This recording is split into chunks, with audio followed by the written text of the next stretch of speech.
Hello, everybody. Welcome back. We are in our second week recognizing toxic people.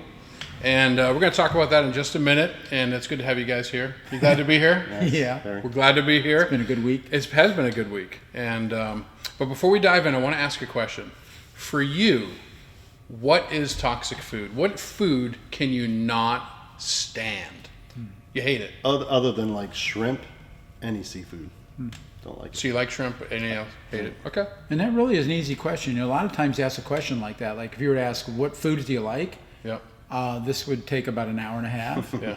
But there's only one that I can't stand, and that is coleslaw. It's like, I don't care how it's fixed. I've tried it everywhere because people always, just try a little bit. And no, it That's just, like you it tried doesn't, to do with your calamari salad. doesn't yesterday. work. Just try it. We're going to get you to have some squid salad today. Absolutely. I don't know. Absolutely. I don't know. For me, it's Brussels sprouts. Hate them. Same thing. Well, you haven't had it how my grandma. I don't care how your grandma makes it. I hate them. I don't like Brussels sprouts. I love your grandma. Don't like her Brussels sprouts. But yeah. So, anyways, but I figured we get that out of the way. Our toxic food, and again, just as was said a moment ago, recognizing toxic people is what we're going to be talking about today. Toxic people, recognizing them, and you know, there was a quote Gary Thomas made. I want to know what you guys think about this. There's a quote. He says this in the video. It says, all toxic people are difficult, but not all difficult people are toxic. Why do you guys think it's important to differentiate between those two? I mean, why is that important? Well, I think that having dealt with a toxic person, you can become jaded kind of towards, you know, and so you see somebody that just puts up a little difficulty and you might brush them off as toxic, and it's not the case. I think it's important to discern and just know when people maybe are just like in pain inside and they just, you know, they don't know how to express that. But Yeah, some people you need to give the benefit of the doubt. yeah, right. And you don't want to, I think today, you know what people are doing? They're vilifying everyone. And they're doing it throughout culture, you know, in churches, in politics, out in the world. And that needs to just stop. We just need to really love each other. Yeah. But the toxic person, it's not a matter of loving them. You need to get away from them. Yeah. And because there's a cost. When you interact with a toxic person, there's a real cost. And Gary, I think, covered some of these. There's a physical cost, ill health, being unable to sleep.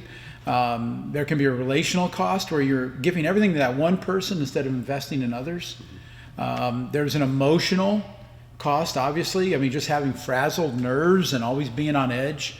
Of course, again, that can go into your sleep and physical. There's a spiritual cost. And this is what really gets me, is how a toxic person who we would label as evil, I think we can put those two together. Sure. They make you feel bad. And it's like they're the ones that are evil, and they make you feel. You begin to question and doubt your own spirituality. Yeah. That is such a cost. That's It just is. too heavy. That's toxic. Yeah. Now let me ask you this.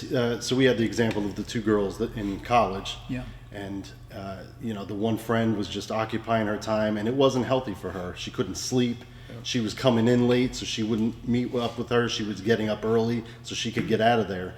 Having dealt with a toxic person, what were the emotions when you chose to walk away? Did you ever experience that? Because for me personally, I was happy to be out of the relationship.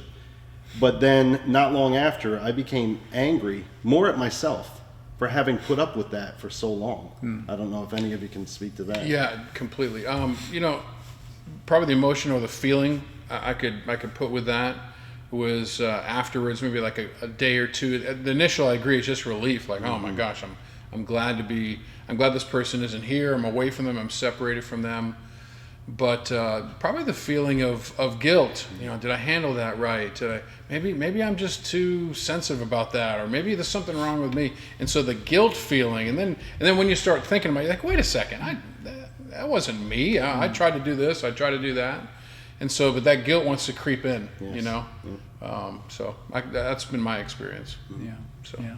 I think the key is not letting, the more time you give to a person that's toxic, the bigger the price you're going to pay. Right.